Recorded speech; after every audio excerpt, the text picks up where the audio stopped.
Well, our key player for this week is going to be the moon. We have 10 cards for the weekly Astro Tarot. If this is your first time watching me, I offer Astro Tarot readings on a weekly basis that allow the tarot cards that I draw each week to highlight different astrological transits that we are going to be experiencing in the coming days. Each tarot deck has 78 cards. 22 of those cards are considered major arcana, which are associated with planetary influences, zodiac influences, and then we have the minor arcana, which are referring to day-to-day matters. Now, in our reading for this week, we have 10 cards. Of the 10 cards, we have 3 major arcana that are highlighting some energies that we are working with. The opening card for this week is the High Priestess. Now, the High Priestess is sitting on a throne in between 2 different colored columns. One is black and one is white. On her head, she has a full moon, a waxing and waning moon on either side of that. And we see that her robe is made of the waters that then continue to travel and build up the other tarot cards. Now, this is a card of self-reflection and intuition and some kind of secret being revealed. What we have to consider whenever the High Priestess shows up, or any card that is highlighting the energetic of the moon, is that it's asking us to pay attention to this satellite, because the moon can create anchoring points that help to highlight our awareness around different situations. When we have a new moon or a dark moon, the area outside at night is dark. We have a lack of ability to see what's in that darkness, as opposed to when it waxes to the state of being a full moon, we can see what exists in that darkness. It also has an interesting relationship with the oceanic body that is part of the earth, and the tides tend to be higher and lower during full moons or new moons, which tend to let us see what is under the surface. We have to consider that we too have a high percentage of water in our bodies, so the moon's effects don't stop at the coastal extremes of our continents. They also influence us. And I'll have to mention that when I was working in coffee shop businesses, I'd always exchange with police officers as well as my friends who worked as ER nurses around the very strange, odd things that would happen or get revealed around times of full moons, and how much busier dispatch was, or how much busier the emergency room is, because people's emotions tend to get heightened.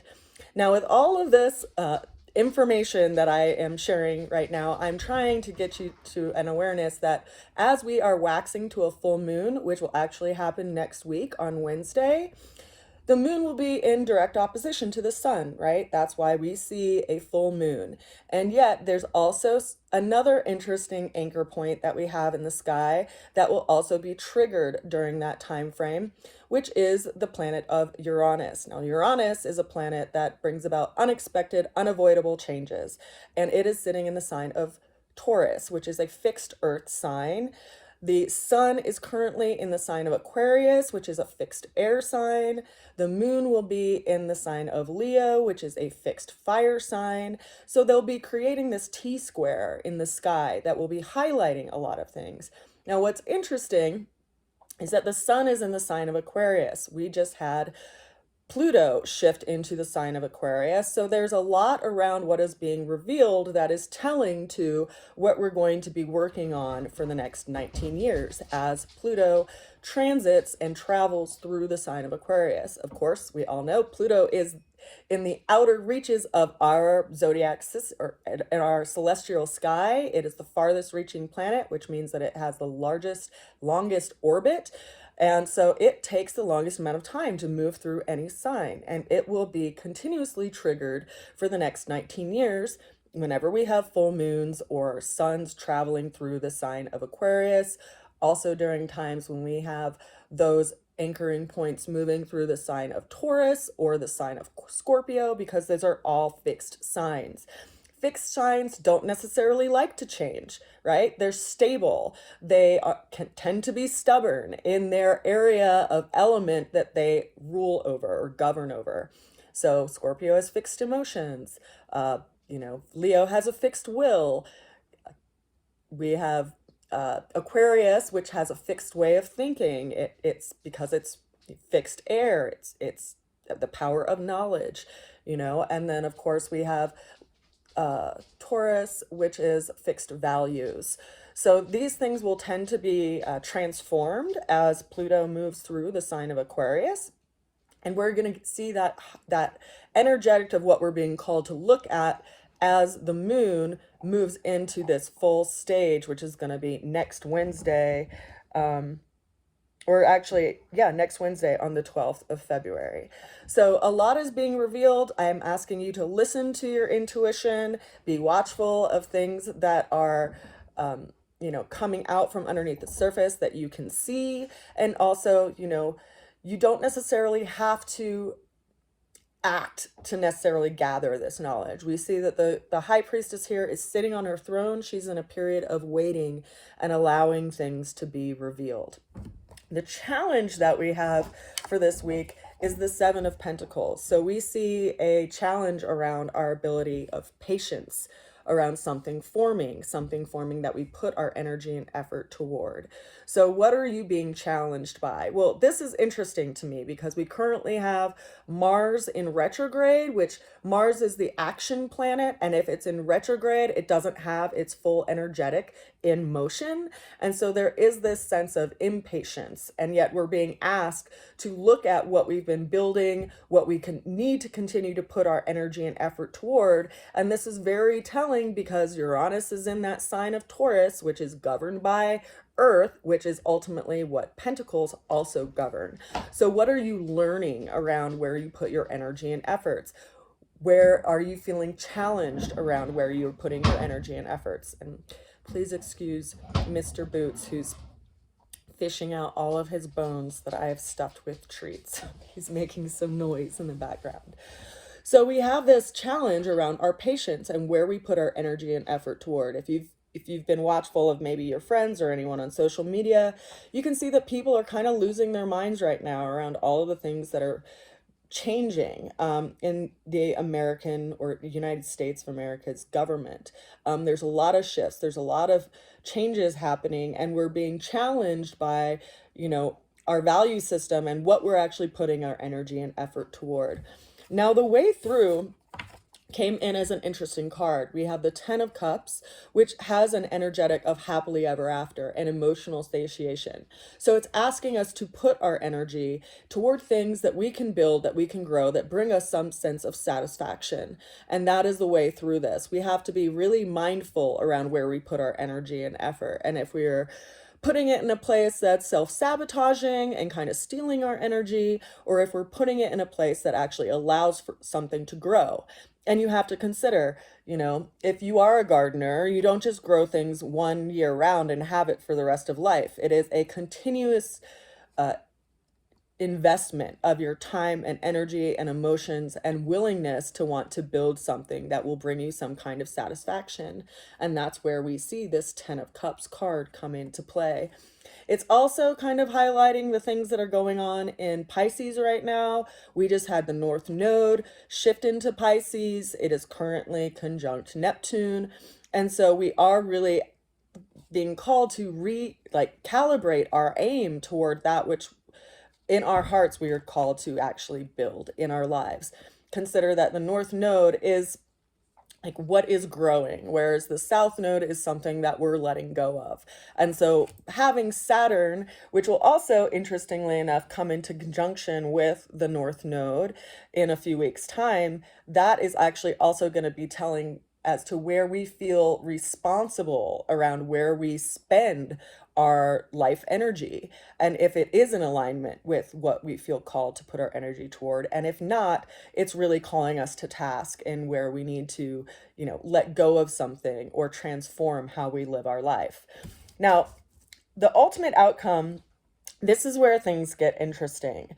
We have the first card as the King of Swords. Now, this is a card that actually references the sign of Aquarius and the power of knowledge. And so what have you gathered as some kind of truth that is unshakable?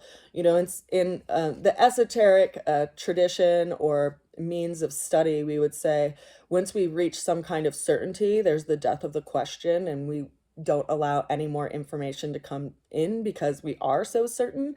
And yet there also is a power of knowledge, right? If you've had some kind of experience that's been very telling and very pivotal to you, that's something that it can't be necessarily shaken. And so this is what's being transformed. When we have Pluto, the planet of ultimate transformation, also nuclear energy, which, you know, I have to mention, it's kind of interesting that we have all this AI being developed and kind of shoved down our throats and integrated into all of these different systems. And it takes so much energy to empower the AI systems that industry has actually looked to repowering up nuclear power facilities so that they can power this AI movement. And that's something you should look into because NPR did a special on it and there's a lot of information going on there. And I think that's really interesting considering that Pluto just entered the sign of Aquarius. Aquarius is like the far reaches of things. It's technology advancement. It's things that are out of this world, right? And we have Pluto going into this space. And when they discovered Pluto, that was also when they coincidentally started building up resources to create nuclear power. So there's some interesting coincidences there, to say the least. But I will say that this card has been followed by a very interesting card, which is the Eight of Wands. Now, the Eight of Wands we see are all up in the air. So this can be referring to some kind of information coming in or something that makes us feel like all of our will is kind of being questioned. You know, it's like we put our energy into all these different things, and yet what's going on in the world around us is starting to shift so much that we're starting to question the things that we do. We're questioning where we put our will, and we're questioning, you know, how to proceed with all of this new information. Now, you can see these as arrows, you can see these as, you know, something that's unsettled, but ultimately we are being called to kind of take pause and let things land a little bit.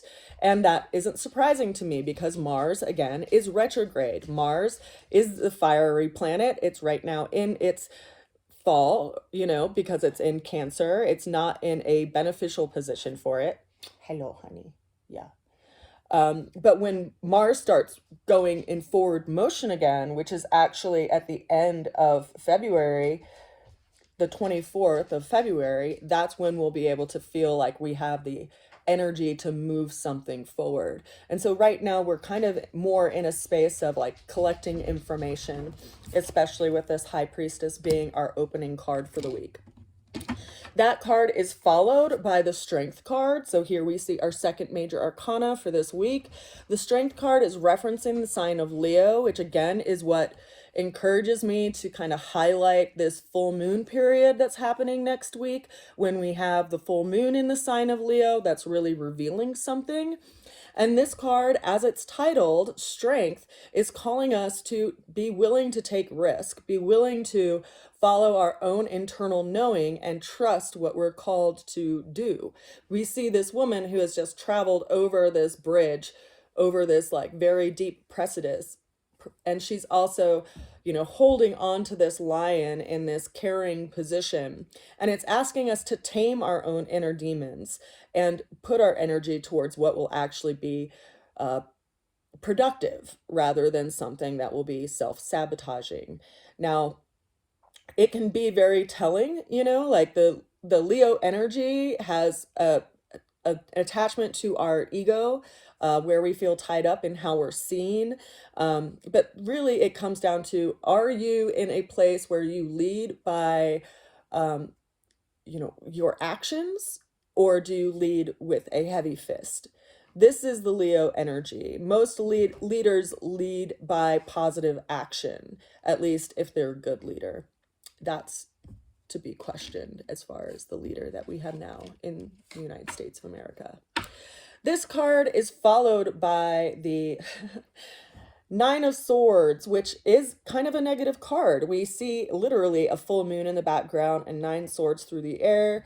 This person is sitting up awake in bed at night as if they have some kind of inner turmoil happening in their mind, or some kind of fight happening between their own aspects of self, you know? So what is it that's unsettled? What is it that's being highlighted, that's you are being called to look at and called to put your attention on? This is going to be very, very telling during the upcoming full moon. It might be telling you behaviors that you need to transform in yourself. It might be telling you that you need to transform what you do for work. It might be telling you that you need to transform how you treat your body and take care of your body, or, you know, how you are in your home. It ultimately is going to be pointing to that area of Aquarius in your chart, whether it's in your first house through your 12th house. And this is, I say this because the full moon is looking back at the sign of Aquarius. And then, of course, we have Pluto in the sign of Aquarius, which we will be transforming. So we will be getting some kind of sobriety around that which we are being called to transform. And there won't be any shaking it. You know, it's like when you know you have to do something and you can't avoid it any longer, because it's just all up in your face. Now that card is clarified by 3 additional cards. We have the Seven of Cups. So we have a couple of sevens showing up in our reading this week. We have the Seven of Pentacles and the Seven of Cups. The Seven of Cups is illusions around a happily ever after. We see these 7 different trophies all filled with something different. And we see someone kind of reaching towards them, and they're all up in the clouds. And so it's, you know, it's in some ways telling of how we've misled ourselves around some kind of illusion. And I say that because Neptune is the planet of illusions. It's in the sign of Pisces, which is the last sign of the zodiac system. It's where things tend to be dissolved before things are reborn in Aries. We just had Venus move into Aries. We have Chiron currently in Aries. And so there is some kind of healing that we are being asked to put our energy toward so that we can move forward, and to also let go of those illusions that have kept us trapped in some kind of, you know, misery of sorts, or even distracted from where we actually should be putting our energy, because we're trapped in this idea around illusion. Now, when we have Saturn have a conjunction with Neptune, right now, currently the North Node is conjunct with Neptune. We're going to get some clarity around these illusions. And I ask you to actually listen to the body more than you listen to the mind. The mind can weigh any situation. It can, you know, daydream into happily ever after. And of course, the emotions can do that as well. But the body is really telling, if you listen to the body somatically, in how it responds to situations. Do you feel withdrawn around certain people or around certain situations? Or do you feel like your heart's opening, like your heart is blooming and you feel welcome to and warmed in a situation?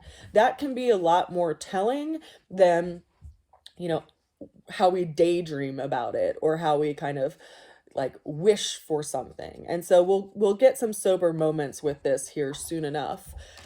The last 2 cards that we have for our reading for this week, we also have the Seven of Swords. So this is interesting, okay? It's always interesting when there's, you know, almost all of the cards of all the suits in one number in one reading, right? We have 10 cards for this week. 3 of them are number 7s. We have the Seven of Pentacles, the Seven of Cups, and the Seven of Swords, which really just leaves out the, I'm like, the Seven of, oh my goodness. Yeah. With the Seven of Swords, Seven of Pentacles, Seven of Cups, then we need the Seven of Wands. The Seven of Wands isn't here. So where is our will? What are we learning around where we put our efforts? That's kind of what is being begged of the question. We do have the Eight of Wands though, which is interesting.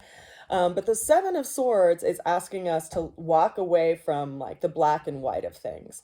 And we see someone who is leaving what looks like a little encampment. They're walking away from this group of people that are off in the distance, that are around a campfire, and they're walking away with their 5 swords.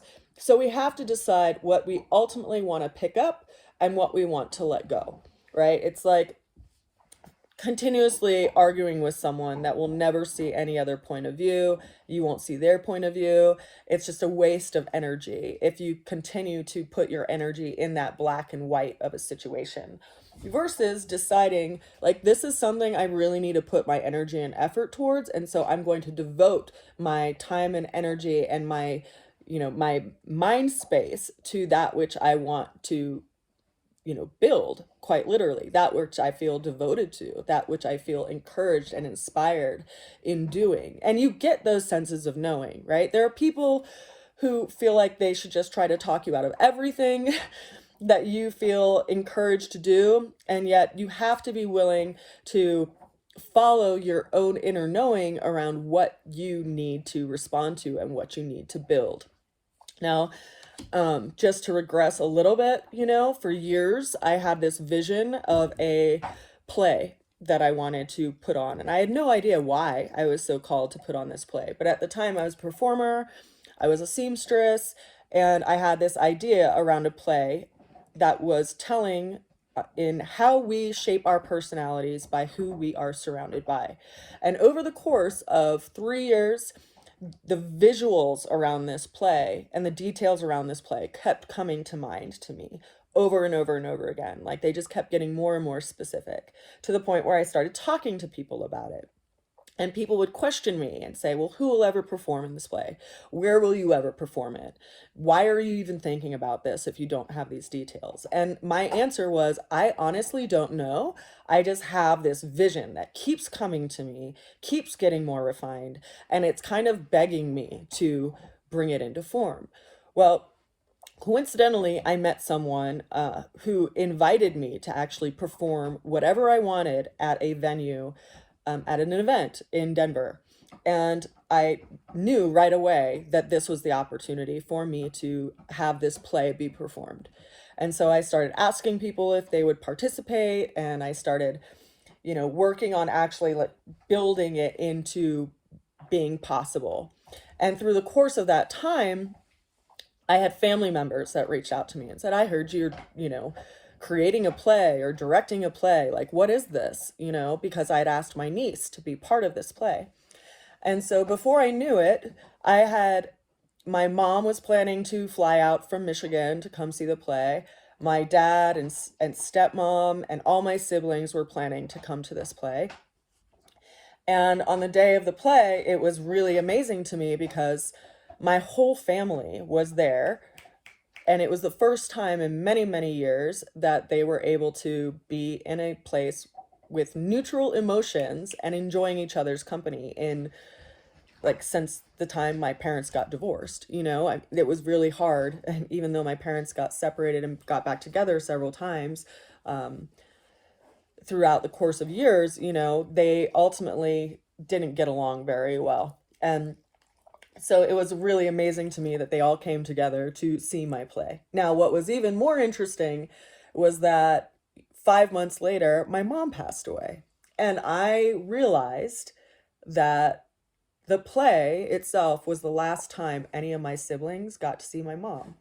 It was also the last time that my dad got to see my mom, and my stepmom got to see my mom.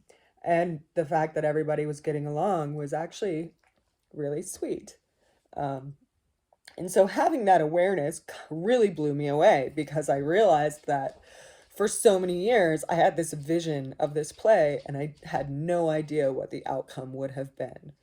And had I known, you know, that would have been impossible for me to have known that that would have been the outcome.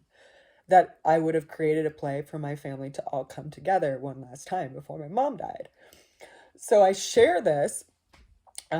Of course, I'm a maple tree, so my waters overflow sometimes. But I share this to remind you that what other people see as a wild and crazy idea could be like a very beautiful and interesting way that you're subconsciously trying to weave together some riddle that you've carried throughout your life. And so I remind you to be empowered by your ideas and your sense of knowing and where you feel called to bring something into form. Because I think ultimately this transit of Pluto going through Aquarius is asking us to recalibrate ourselves to that. Now, the final card for the reading is the Star card. The Star card is actually associated with the sign of Aquarius as well, but in major arcana form. It reminds us to have hope, even if we're in a place of questioning and in a place of doubt. We see a woman who is, I'll cover her just in case people get weirded out that she's naked. We see a woman that's pouring 2 vessels of water, one into a body of water and one onto the land. And this is the water bearer. We forget that, you know, in the sign of Aquarius, which is the sign of air, that it's considered the water bearer, which I think is actually pretty interesting and pretty telling because, you know, being that Aquarius is the power of knowledge because it is fixed air, and I'm, of course, an aromatherapist and I do distillation. There's a natural way of distillation in weather in of itself, the way that the clouds will, you know, pull up moisture into them under certain pressures and then distill that water and then drop it down onto the air, or drop it down to the earth through the air. So it is the air that is the water bearer. It is the air that does the distillation process, that separates the coarse from the fine. And that's what I think we're in the process of doing. We're distilling something, you know, and I think it's important to point out that in the process of steam distillation, which is a process of creating essential oils have a yield of roughly between 0.015% to 6%, depending on what plant it is and which part of the plant is being distilled. So seeds tend to have, you know, like up to 6% of a essential oil yield, meaning that out of all the weight of the plant that you're distilling, you're only extracting 6% of that to be essential oils. So they're a very small fraction of the plant. And then if we jump to the other extreme of, you know, some flowers, and the most precious flowers like rose has a essential oil yield of 0.015%. So it doesn't produce a lot of essential oil. And that essential oil is highly concentrated. And I draw this reference because we have to distill through a lot of information to actually get to what's pure. We have to go through a long process of separating the coarse from the fine and having things actually, you know, be in process for a length of time before we can extract what is true from it. And we're all in this process of doing that right now by way of social media, by way of conversations that we have with friends and family members and people in our community. We're all in this distillation process. And so I ask you to not necessarily allow yourselves to be swayed by the black and white of things. We're ultimately walking away from the black and white of things and gathering information right now. And it's through that gathering of process that we will have a better idea of where we can put our energy and effort that's actually truly in alignment with who we individually are. It's going to be a very powerful week. I send you a good wish through this whole process. If you are interested in seeing where Aquarius is in your chart, if you're unfamiliar with how to get your natal chart, or you don't have your natal chart, feel free to reach out to me either through Messenger or leave me a comment or something along those lines. And of course, we can always schedule some time to look at your chart if you'd like to do that as well. Yeah. To look at this real quick here, we can see where all the planets are.